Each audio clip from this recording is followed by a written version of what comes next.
அவர் கிருபை என்றும் உள்ளது, அவர் கிருபை என்றும் உள்ளது.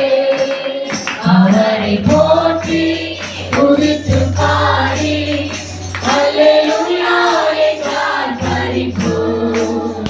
அவரை போற்றி துதித்து பாடி அல்லேலூயா என்றார் பரிபூர்.